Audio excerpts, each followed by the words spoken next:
Assalamualaikum warahmatullahi wabarakatuh. Saya Hafi Aslami Asgar dengan NIM 18130303149 dari lokal HTND jurusan Hukum Tata Negara Fakultas Syariah Universitas Islam Negeri Imam Bonjol, Padang.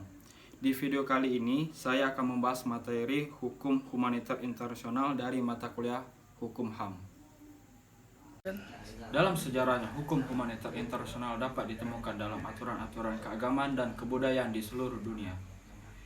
Perkembangan modern dari hukum humaniter baru dimulai pada abad ke-19. Sejak itu, negara-negara telah setuju untuk menyusun aturan-aturan yang praktis dan berdasarkan pengalaman-pengalaman pahit atas peperangan modern.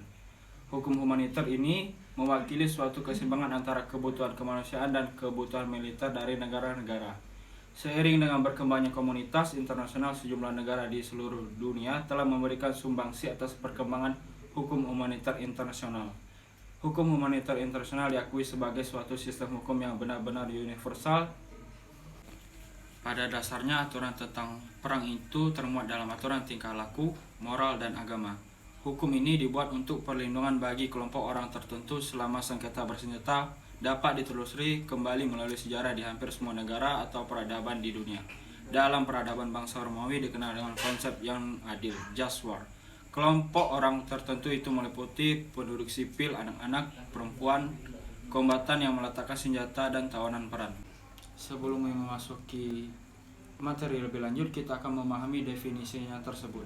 International Humanitarian Law atau diterjemahkan dengan Hukum Humaniter Internasional atau Hukum Internasional Humaniter.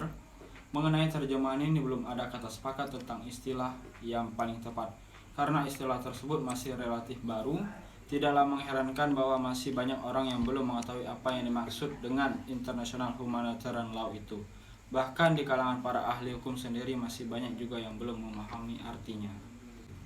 Setelah membahas hukum humaniter internasional atau yang kita kenal sebagai hukum perang, dengan sekian banyak aspeknya perlu kiranya dijelaskan dulu keadaan hukum perang ini. Secara umum, hukum perang dapat dibagi menjadi dua, yaitu satu, hukum yang mengatur cara berperang dan alat-alat yang boleh dipakai untuk berperang. Kedua, hukum yang melindungi kombatan penduduk sipil dari akibat perang tersebut. Bagian pertama umumnya diatur dalam Hague Convention dan oleh karena itu sering disebut dengan Hague Law of Wars. Bagian kedua diatur oleh dalam Geneva Convention dan oleh karena itu disebut juga Geneva Law of Wars. Keadaan hukum perang yang melindungi korban perang dirasa lebih baik karena menyangkut perlindungan baik kombatan maupun non-kombatan.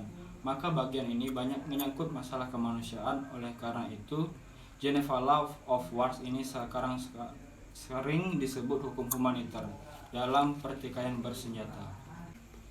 Hukum humaniter internasional sebagai salah satu bagian hukum internasional merupakan salah satu alat dan cara yang dapat digunakan oleh setiap negara, termasuk oleh negara damai atau negara netral untuk ikut serta mengurangi penderitaan yang dialami oleh masyarakat akibat perang yang terjadi di berbagai negara.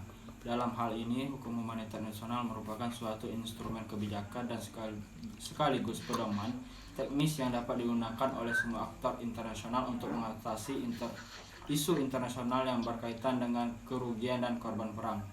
Mengurangi penderitaan korban perang yang tidak cukup dengan membagikan makanan dan obat-obatan, tetapi perlu disertai upaya mengingatkan para pihak yang berperang agar operasi tempur mereka dilaksanakan dalam batas-batas peri kemanusiaan.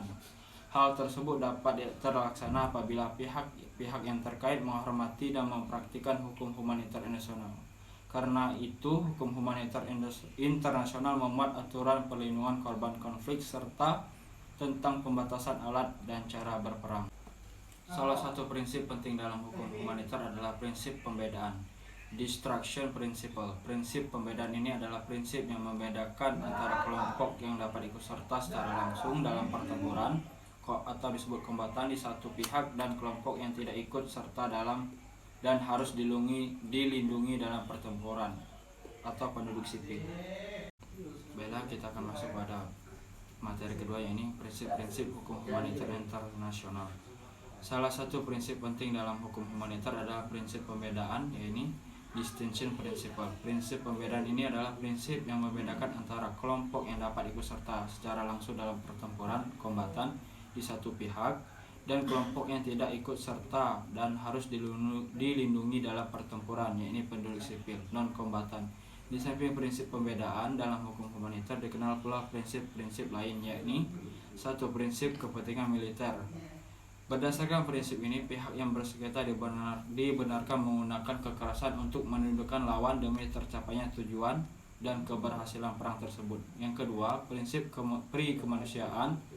Berdasarkan prinsip ini, maka pihak yang bersengketa diharuskan untuk memperhatikan pri-kemanusiaan, di mana mereka dilarang untuk menggunakan kekerasan yang dapat menimbulkan luka yang berlebihan atau penderitaan yang tidak perlu. Oleh karena itu, prinsip ini sering juga disebut dengan unnecessary suffering principle. Yang ketiga, prinsip kesatriaan. Prinsip ini mengandung arti bahwa di dalam perang kejujuran harus diutamakan, penggunaan alat-alat yang tidak terhormat, perbuatan curang, dan cara-cara yang bersifat khianat dilarang.